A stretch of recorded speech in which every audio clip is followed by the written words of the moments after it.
Greetings, everyone. I'm Larry Williams, the Director of the Center for the Advancement of Research Methods and Analysis, or CARMA, at Wayne State University. It's April 16th, and we're here for another version of Meet the Methodologist. I'm very happy to be here chatting this morning with Greg Hancock, Dan Newman, and Fran Yammarino. They're in town to give their webcast lectures this afternoon as part of the webcast program. And we're grateful that they also will take some time to share some philosophy of life and research and career kind of perspectives with us. So welcome to Detroit. Thanks. Thank you.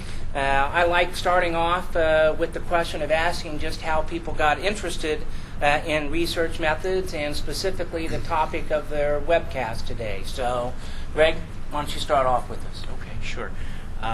So we had been speaking earlier, and what I said is that there's absolutely nobody who starts off as a child saying that they're interested in research methods. And so it sort of happens to people by accident. And when I was in graduate school in an entirely different field, and they forced us to take a statistics class. And I was prepared to hate it, and it turned out I actually loved it. And I loved it so much that the very first lecture I went and dropped all of my other classes, and then went to that professor and said, "Can I be in your department?" And so it was clear that I had some mental illness at that time. But the person that I worked with he did a lot of research in experimental design issues, and I just loved the inference nature of it. And eventually, I continued with my graduate career and my faculty career.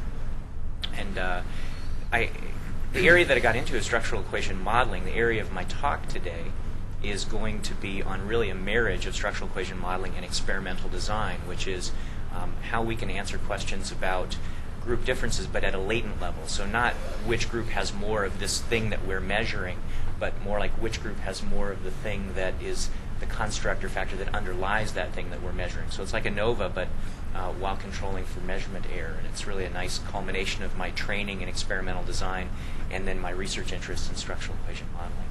Okay. Dan, how about you? Sure.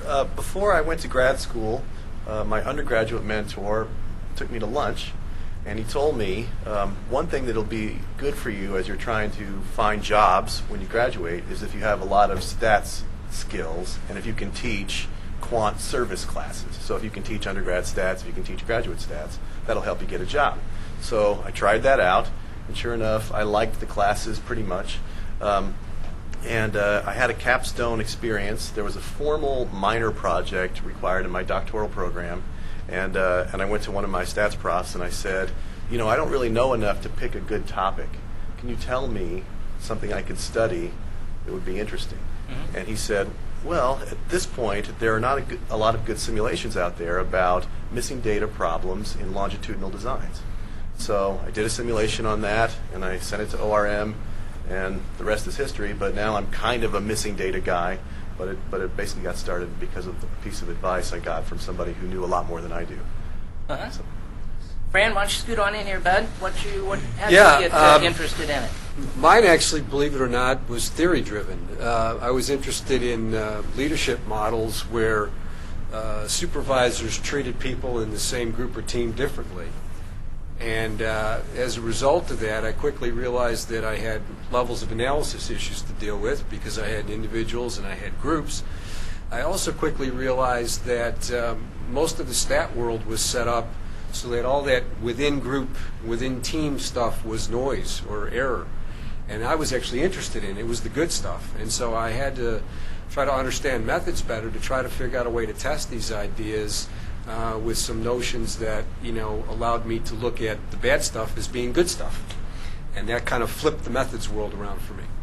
Huh. Fran, since we're with you, did you have a favorite methods course that you took while a grad student? And if so, why that particular one?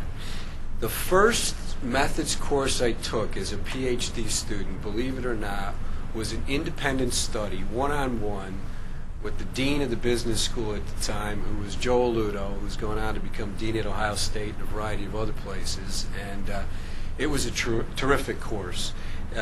Because he was the dean, he didn't have a lot of time. We used to meet once a week for an hour or two. He'd give me this reading list. I'd go away, I'd read, I'd come back, ask questions, and it was a great opportunity to sit down one-on-one with somebody and really kind of try to understand this stuff.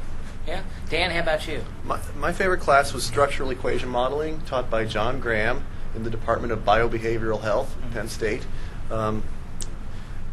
At the time, I thought this is a really cool class, but since then, I've looked back over papers I've published, and over 90% of my papers have directly used that class. I've come to think that structural equation modeling is our paradigm. That's a slight oversimplification, but confirmatory factor analysis is a special case of it. Multiple regression is a special case of it. Most of the general linear model and some multi-level models can all be special cases of structural equation modeling, so changes everything. Yeah. How about for you, Greg? Well, I'd like to be able to say that structural equation modeling was my favorite class, but there was no class in structural equation modeling when I was a grad student. So I'll go back to the class that I mentioned, the very first one that I took that changed my view of statistics, the way I thought about it, the idea that that there are these stories that we really want to tell, these inferences that we want to draw, and we have a bunch of numbers, and how much can we really get out of those numbers, and how much is still sort of left unknown or uncertain. And it just made me think in a different way, and it helped shape me as a teacher, it helped shape me as a scholar, and so very first class. Yeah. Do you recall any particular challenges in learning about research methods as a graduate student? Well, for me, it was, I came to my classes. My classes were primarily through a college of education, and other folks might have gone through psych or business, wherever you take your stat. I was in the college of education, but I had a math degree as an undergraduate, and so when I was taking these classes, I was so interested in proving things and taking them apart that sometimes just the ideas themselves took a while for me to grasp. A lot of people, it's the other way around. For me, I could take it apart, but I wasn't always sure what it meant. And so I actually sat through my main stat course sequence, some classes 2 times, some classes 3 times. The first one to get the A, the next one and the next ones to figure out what actually I learned, and then also how to teach it, because I knew one day I'd be called upon to teach it. Yeah. Dan, how about you? Challenges? Sure, yeah. Every time I sat in on a stats class in grad school, I was thinking, what would I have to do in order to be able to teach this class? I'm a very slow reader, and I'm either a slow learner, or at least when I sit in on a stats lecture, I don't catch all the material. So it feels to me like there's a lot going on that I don't understand, and I think the fact that I'm slow to understand might help me be a better explainer. But yeah, I mean, it's some of it's complicated stuff, or some of it's easy stuff that's taught in a complicated way, and so I have a problem with every stats class. Yeah. How about you, Fran? The only challenge is keeping up. Simple as that. It's just keeping up. Yeah. You got to work with it all the time. You can't miss. You got to just stay with it. I want to shift gears a little bit. All three of you have considerable experience as a reviewer for substantive papers in the topical areas that you work in, and I was wondering whether you could comment on some of the most frequent limitations or shortcomings of papers that you review, either in terms of theory but particularly research methods. Dan, maybe we'll start with you in the middle this time. I'd say one thing that I focus on first is measurement. So how do you, like construct validity, how do you know that the measures you're using are tapping into the constructs you think they're tapping into? And that problem is foundational to most of what we do. So discriminant validity, if you have your own brand new construct with a fancy new label, how do you know that's different from what we've been measuring before? Or common method variance. If you're measuring 2 things, how do you know that the correlation between them is attributable to some substantive process rather than to the fact that you measured them the same way? So I think measurement problems are the big issue that we haven't addressed as well as we can, and so I think that's a place to invest our time in the future. Yeah. Fran, what do you think? Most frequent kind of limitations or shortcomings of papers that you review? Yeah, I think the biggest problem I see is that people are using inappropriate tools or techniques to test the hypotheses that they're interested in. I don't get too hung up on people's hypotheses. You know, what people want to study is what they want to study. But then given the way those things are framed, that sets up, certain possibilities in the measurement realm. It sets up certain possibilities in the analysis realm. And if you're not within those possibilities, you're not really testing the ideas that you're interested in. And to me, I think that's the thing, the biggest problem I see most of all, rather than any one specific technique or tool kind of thing. Greg? Well, Fran stole my answer, so I'm going to give you. Well, I looked at your notes. Oh, okay. Well, so I'll give you my second answer because I like that one a lot. My second answer is that as you go up in the statistical methods complexity that you use, there's more room for subjectivity. There are decisions that you make about how you're going to handle, whether it's missing data, there are options. Whether it's to add parameters to a model that was specified differently to begin with. There's all these places where reasonable people might diverge in the choices that they make. And one of the things that I find lacking in a lot of the papers is explicit justification of all the decisions that a researcher makes along the way. So when I'm reviewing it, that may have been a justified choice that someone has made, but I have no reason to understand what they do. So documenting all the choices that are made along the way when things don't work out, especially quite the way you thought they would analytically, is a place where people could really beef up, I would say. Okay, we'll let you go first on the next question then. Do you have a favorite research methods book that either influenced you greatly or upon which you rely regularly currently? This is a hard one for me. It's not because there are so many that I absolutely love, but because there are so few that I absolutely love. But the one that I'll go to is the book by Bolin that deals with latent variable models and structural equation modeling specifically. And when I first saw that book, I said, I'm not reading that, So I bought it. I paid the money for it, and then it's like, oh, all right, too much there. Put it aside. But then as I started to come back to it, well, let me at least look something up in there. Okay, well, let me just read that section. And eventually, I really started to appreciate it. And that book now is over 20 years old. Yeah. But the content of it is so thorough, and it's such a nice treatment of the things that are under the hood for structural equation modeling. I would say that in the end, that's kind of my go-to volume for things. Dan, what about you? I like a straightforward introductory book by Phil Bobko, his correlation and regression book. He has really clear explanations for what's going on in correlation and regression models, multiple regression, and some of the problems. And unlike other treatments of that are designed for introductory graduate classes, I think Bobko realizes that sometimes equations make things easier to understand. So he's not afraid to put the equations in. He's not afraid to put some proofs in the appendix. And it's just, I've found again and again that grad students love that book. I also am a huge fan of Cook and Campbell's 1979 Quasi-Experimentation. Shout out to Cook and Campbell. Fran? Mine's Kurlinger. And several editions of it. I think the more recent editions are Pedazur and Kurlinger. It's just a good classic text that gives you a basic intro from philosophy of science issues to how do you build theory to basic measurement, stat techniques, all the way through to inferential stuff. So for me, it's just a great book. I love it. Next, I'm kind of wanting to draw upon the experience you have in the areas that you work in. And the question is, from a big picture perspective, are there topical areas within the fields of research methods and data analysis that you think we are either doing a particularly good job of investigating as methodologists or a particularly bad job of investigating? So I'm just kind of interested on your take of the broader areas of research methods and what we're doing good and what we're not doing good. Fran, would you like to start us off on this? Sure. I guess I'd like to answer the question a little bit differently. The area that I want to talk about is obviously what I'm interested in. That's the whole notion of multi-level issues. I think as a field in the organization sciences, we've been slow to come around to the importance of this in our theoretical models, and so as a result, we've been slow to come around to it on the methodological side. Now that we've actually come around to it and have some experience and there's more and more people jumping into it, I think things are about to accelerate. I don't think we're doing a particularly good or particularly bad job. I think we're just at the point now where hopefully the acceleration is going to take off and more people are going to get involved and energized with this topic. Yeah. Dan, what do you think?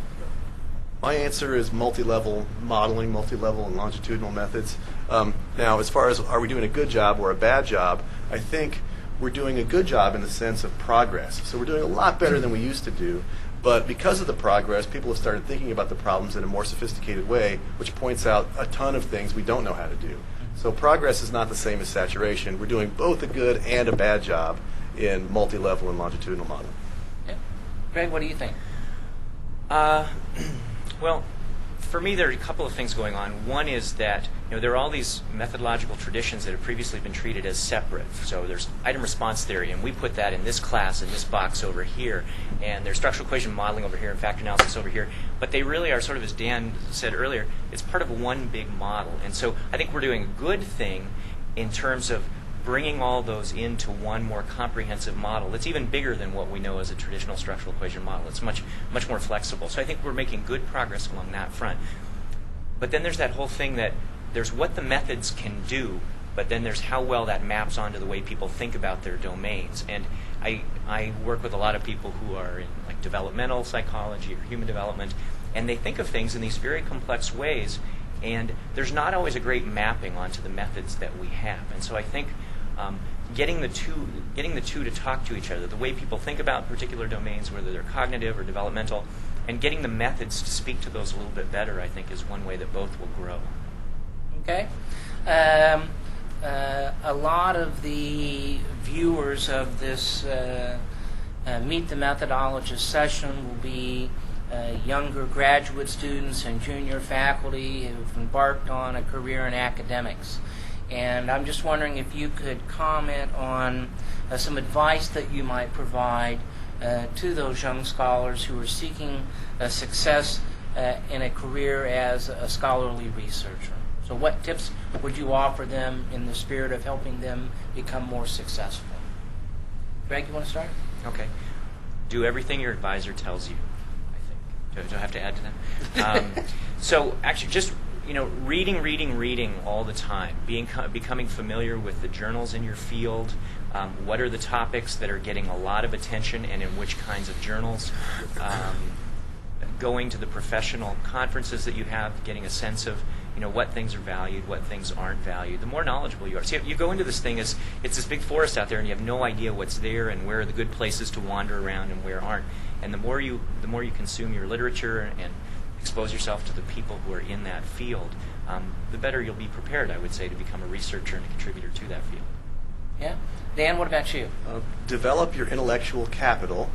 In other words, always be thinking, what's the one thing I know how to do better than my competitors know how to do that?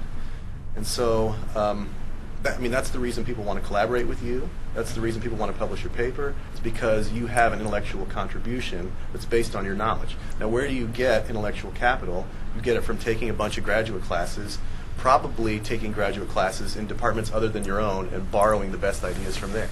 So develop your intellectual capital, and then through your advisor or through some professors identify your club. So who's the group of 12 or so people who run your research area, and how can you become known by them? Yeah. Fran? Those are two great, sophisticated answers. I'm going to give you just real basic practical advice. Two things. Number one, the coin of the realm is publications. The more you get, the better you do. Bottom line, end of story. Work on getting publications.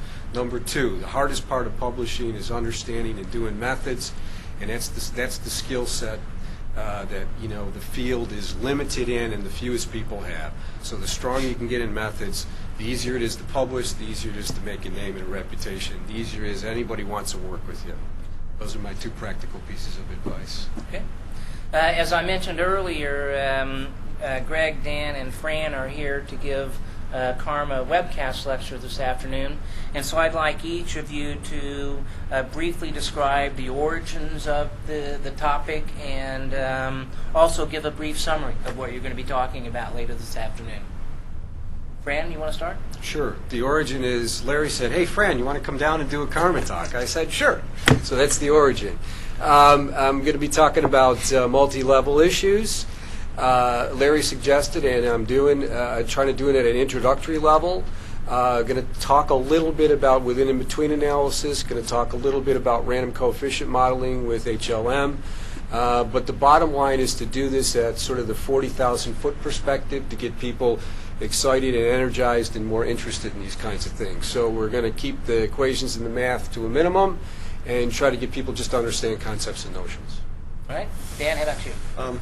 How I got interested in missing data, I mentioned as a doctoral student, I asked a professor, what should I study? Because I don't know what the big questions are. And Mike Rovine told me, look at missing data and longitudinal designs.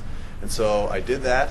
And it turns out that the techniques I was using were a little bit outdated. So when I submitted my paper to Organizational Research Methods, where you were the editor, you and a bunch of the reviewers gave me comments that revealed a whole different literature I wasn't familiar with. And so because I was getting close to the end of grad school, I didn't have any publications. I took that revision super seriously and dumped 10 months of my life into revising that paper, and I read everything I could about it. And basically through developmental, teaching-oriented reviewers, I was able to develop a certain kind of expertise just as part of the ORM review process. Okay. Well, I'm glad you had a successful experience. Greg, what about you? I alluded to this earlier, that my talk will be on latent means models, which is like ANOVA, but at the factor level. And the way I came to that topic is twofold, because as a graduate student I was trained pretty heavily in experimental design and the methods that are used in experimental design. And then as a faculty member, I became interested in structural equation modeling. And so there's really a natural union of those two things, being able to do analysis of variance at the latent level. You get more power, you get better estimates of effect size because you're able to parse out the measurement error. So it's a really cool intersection of two things that came together in my life. Okay. I'd like to close with a couple of questions that are a little bit more personal in nature. And I'm oftentimes interested in the many diverse things that scholars in our area do that help motivate them or inspire them. And so I was wondering, for the three of you, do you have anything special that you do to draw in inspiration or motivation for your work? Dan? I like working with grad students. So, I mean, in a single word, it's the collaborators that motivate me. And most often it's grad students. So, why do I want to finish this paper and stay up all night and make sure that it's done by a certain deadline? It's to help people's careers. Yeah. I think for me it's two things. I've always enjoyed working with junior colleagues. They're better trained than grad students, and they challenge you a little bit more, and you also get a chance maybe to help them develop a little bit. The other thing is, as you get further on in this career, you realize that there's only so far you can go in your own discipline. So you start reaching out and exploring with folks in other topic areas, either other disciplines, in my case in the business school, or even more recently other disciplines outside the business school. Right now, for example, I'm learning a lot working with folks in bioengineering, believe it or not. So to me, junior people in other areas has been the real source of inspiration for me, particularly of late. Yeah, Greg? Yeah, I'm gonna underscore what Dan said. Working with graduate students is, for me, the greatest thing in the world. It's true that you get together with colleagues and they have problems and you want to solve them, and as you help them, you grow as a methodologist. But the neat thing about grad students is there's sort of two styles for advising graduate students, I think. One is to already know the answer to a problem but not have the time to do it, and so have a graduate student go somewhere where you already know what the destination is. And the other is to say, there's something out there, but I don't really know what's going to happen, and let the student go out and explore. And I tend to be more of the latter guy, so that I send students off on things that are sometimes wild goose chases, I don't know, but sometimes they're fruitful. But in the end, we both learn a whole lot. So a lot of the things that I know have really come to me as a result of students' explorations and them dragging me along kicking and screaming. Finally, would you comment on what you see are the least favorite and the most favorite parts of your work life as an academic? Greg, you want to start us?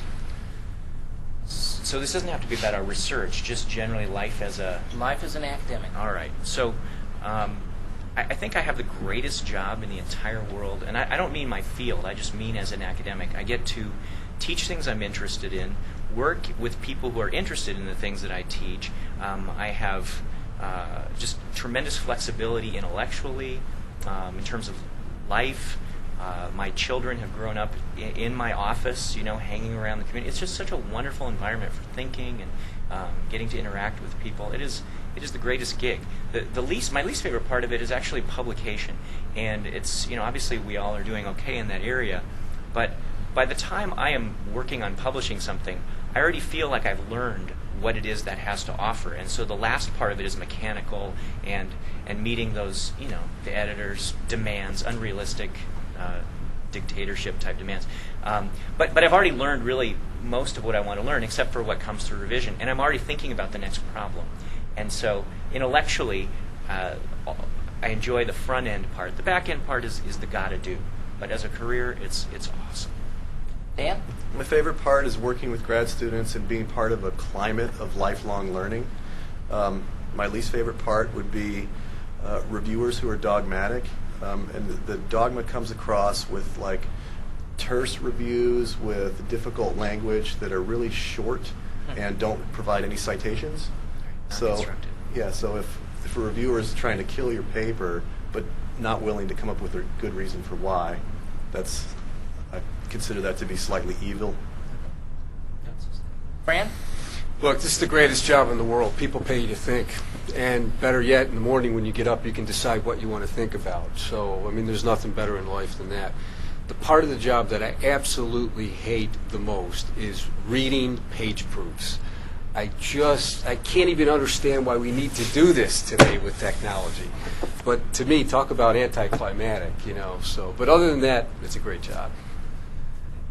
Well, as I say and try to remind everybody, and with every opportunity, CARMA survives and succeeds because of the willingness of people like Greg and Dan and Fran to take the time to their busy schedule to travel, in this case to Detroit.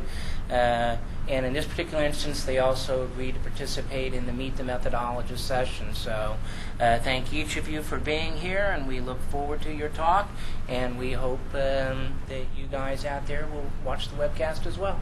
Thanks, and have a good day.